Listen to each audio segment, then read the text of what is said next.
بزرگوں جن کی خطابت کو سن کر لوگ مچل جاتے ہیں، جن سے میری مراد حضرت مولانا مفتی شاداب صاحب قاسمی قاضی شریعت دارالقضا سیمری بختیار پور سہرسہ بہار ہے۔ میں نہایت ہی ادب و احترام کے ساتھ حضرت سے درخواست اور گزارش کر رہا ہوں اب مائک پر تشریف لائیں اور اپنی خطابت سے ہم سامعین ورحمۃ اللہ وبرکاتہ۔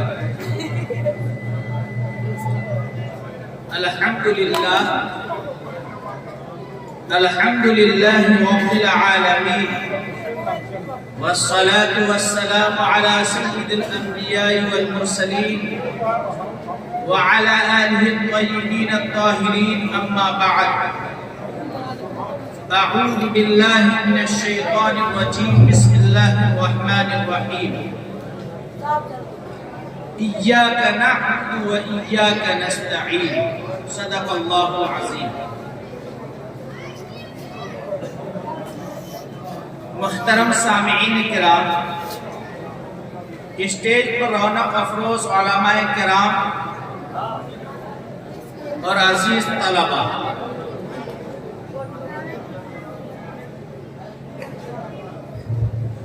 بندے ناچیز دراصل تقریر کے لیے حاضر نہیں ہوا ہے، اکابرین عمارت شریعہ سے استفادہ کے لیے حاضر ہے۔ میں عرض کرنے کی کوشش کروں گا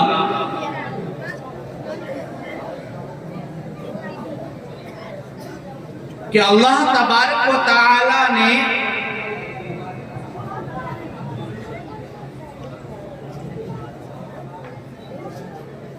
جس طرح ایک انسان کے اندر کھانے پینے اور بشری تقاضے رکھے ہیں، اسی طرح اللہ تبارک و تعالی نے انسان کے اندر فطری طور پر عبادت اور پرستش کے طریقے کو بھی رکھے ہیں۔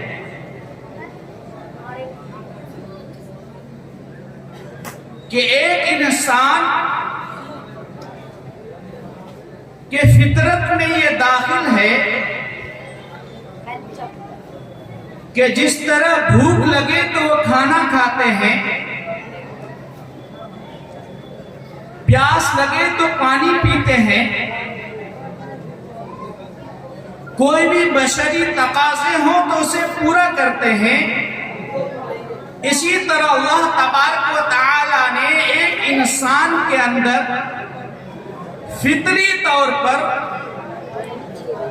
تخلیقی طور پر ایک چیز رکھی ہے کہ وہ انسان کسی نہ کسی کی عبادت کرے گا۔ اگر وہ انسان اللہ کی عبادت نہ کرے، اس کے حکموں پر نہ چلے، تو کسی اللہ کے علاوہ بتوں کی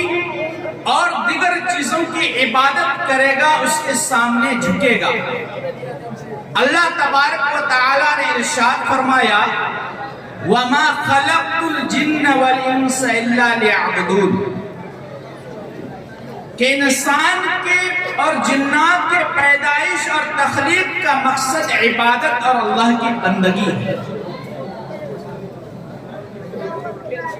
دوستو، عبادت کا مطلب یہ ہرگز نہیں کہ آپ 24 گھنٹہ تسبیح و تحلیل کریں، نماز پڑھیں، خدا کی عبادت میں لگے رہیں،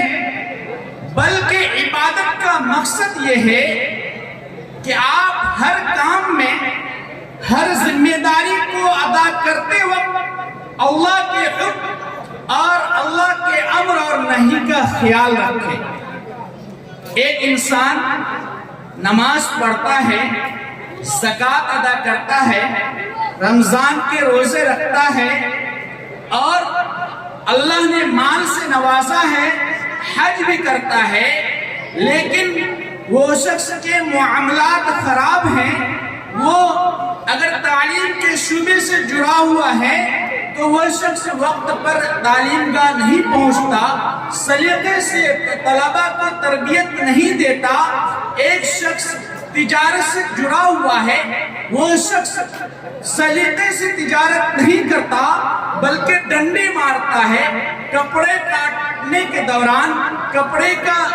گز کے اعتبار سے یا کسی کے اعتبار سے کٹوتی کرتا ہے، اسی طرح ایک انسان مزدوری کرتا ہے اور اپنی مزدوری کے دوران وہ سلیقے سے مزدوری نہیں کرتا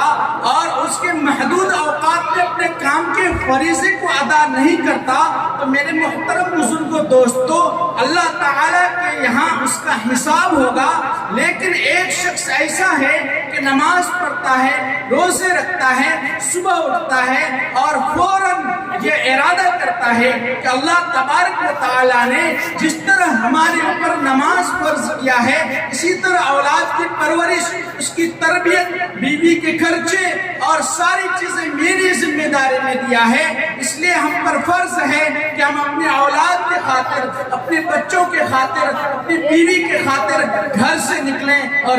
حلال رزق کو تلاش کریں۔ ایک انسان صبح سے شام تک شریعت کے حدود میں رہتے ہوئے رزق حلال تلاش کرتا ہے تو یہ وقت بھی اس کی عبادت میں گزرتا ہے۔ ایک انسان استنجا کرتا ہے، ایک انسان پاخانہ کرتا ہے، پیشاب کرتا ہے، کھاتا ہے، بیٹھتا ہے، اٹھتا ہے، سوتا ہے، ہر موڑ پر نبی پاک صلی اللہ علیہ وسلم کی سنت کو زندہ کرتا ہے تو اللہ اور تو اس کے حصے میں عبادت لکھا جائے گا۔ اللہ کے نبی صلی اللہ علیہ وسلم نے ارشاد فرمایا من تمسک بسنتی عند فساد امتی فلہ اجر 100 شہید۔ جہاں اللہ کے نبی کی سنت کو توڑا جا رہا ہو، جہاں نبی پاک صلی اللہ علیہ وسلم کے سنت کا جنازہ نکالا جا رہا ہو، کھڑے ہو کر کھانا فیشن بن گیا ہو اور کھڑے ہو کر پینا ایک فیشن بن گیا ہو، شادی بیاہ پروگرام کے موقع پہ کھانا کو یوں ہی ضائع کرنا ایک فیشن بن گیا ہو اور ایک شخص وہاں اٹھتا ہے اور کہتا ہے کہ میں اس سنت کو زندہ کروں گا، میں کھڑے ہو کر پانی نہیں پیوں گا، میں بیٹھ کر کھانا کھاؤں گا، کھانا کھاتے دوران میں آخر میں کھانا کو ضائع نہیں کروں گا۔ میرے محترم بزرگ دوستو ایسے شخص کو جہاں سنت کا جنازہ نکالا جاتا ہے اگر سنت کو پکڑا رہتا ہے تو اس کی زندگی میں اللہ تبارک و تعالیٰ اس کے نام اعمال میں شہیدوں کا ثواب لکھے گا۔ سوچنے کا مقام یہ ہے کہ آج شادی بیاہ کے موقع پہ کسی بھی تقریب میں ہم کھانا کتنا ضائع کرتے ہیں۔ تو میرے محترم بزرگوں دوستو کہنے کا مقصد یہ ہے کہ ایک انسان اگر اللہ کی عبادت نہیں کرے گا، اس کے سامنے نہیں جھکے گا، اس کی عبادت نہیں کرے گا، اس کے سامنے نہیں جھکے گا، ان کی باتوں پر نہیں چلے گا، انہوں نے جو کہا اس پر نہیں چلے گا تو کسی نہ کسی کے سامنے اسے جھکنا ہوگا۔ ہم سورہ فاتحہ پڑھتے ہیں، تلاوت کرتے ہیں، کہتے ہیں الحمدللہ رب العالمین، تمام تعریف اس اللہ رب العزت کی ہے کہ سارے جہان کا پالنہار ہے۔ اس پہ اگر ہم غور کریں گے تو اللہ تبارک و تعالی نے اپنی معبودیت کے ساتھ ساتھ یہ بھی ارشاد فرمایا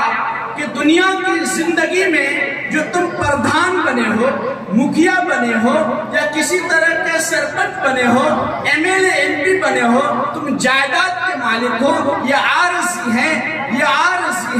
ساری ملکیت سارے جہان کا مالک وہ رب ہے، سارے جہان کا پالنہار وہ اللہ ہے۔ اسی لیے ساری تعریفیں، ہر طرح کی خوبیاں اس اللہ رب العزت کے لیے۔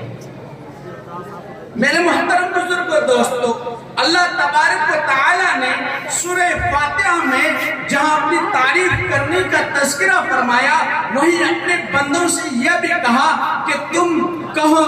ایاک نعبد و ایاک نستعین، تم اپنے رب سے اپنے رب سے کیسے دعا مانگو گے وہ طریقہ بھی بتلا دیا، اور کہو کہ ایاک نعبد و ایاک نستعین، اے اللہ ہم تیری ہی عبادت کرتے ہیں، تیری ہی سامنے جھکتے ہیں، سب کچھ دینے والا اللہ، سب کچھ کرنے والا اللہ، سب کچھ بنانے والا اللہ، تو ہم عبادت بھی اسی کی کریں گے، جھکیں گے بھی تو اسی کے سامنے، ہمیں اگر مدد بھی چاہنی ہوگی تو ایاک نعبد و ایاک نستعین، ہم اسی اللہ سے مدد چاہیے۔ تو دوستو خلاصہ یہ ہے کہ اللہ تبارک و تعالی نے اپنے حقوق میں سب سے مقدم حق توحید کا ہے۔ توحید کہتے ہیں اللہ تبارک و تعالی کے ذات اور صفات میں کسی کو شریک ماننے سے پاک ماننا، کسی کی شرکت سے پاک ماننا، کہ اللہ تبارک و تعالی وہ ذات ہے جو روزی دیتا ہے، اسی سے ہمیں مدد مانگنی ہے، اسی کے سامنے جھکنا ہے، اسی کی عبادت کرنی ہے۔ جب اللہ کی ذات اور صفات پر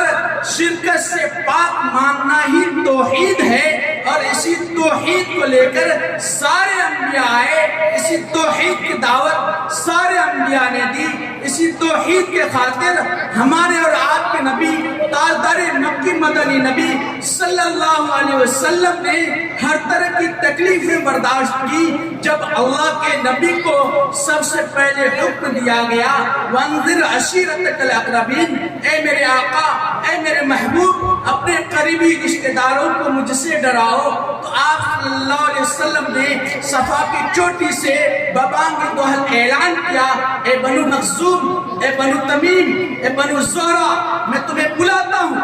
آؤ اللہ کی وحدانیت کی طرف، کہو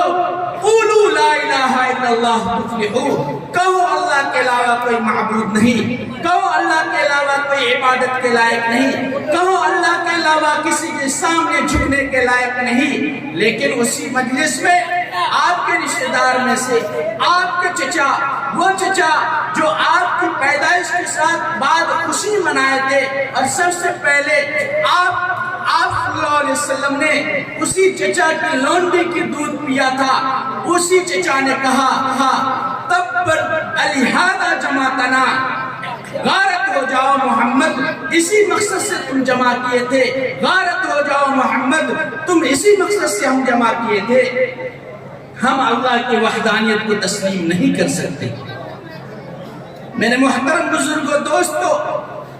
اللہ تبارک و تعالیٰ کے نزدیک شرک سے بڑا گناہ نہیں، لیکن آج ہم اپنے بچوں کو جن اسکولوں میں پڑھاتے ہیں، تعلیمی اداروں میں پڑھاتے ہیں، ہمارے بچوں سے شرکیہ کلمات پڑھوایا جاتا ہے۔ ترانہ کی اسمبلی میں ہمارے بچوں کے ساتھ شرکیہ ترانہ پڑھوایا جاتا ہے۔ ہمارے بچوں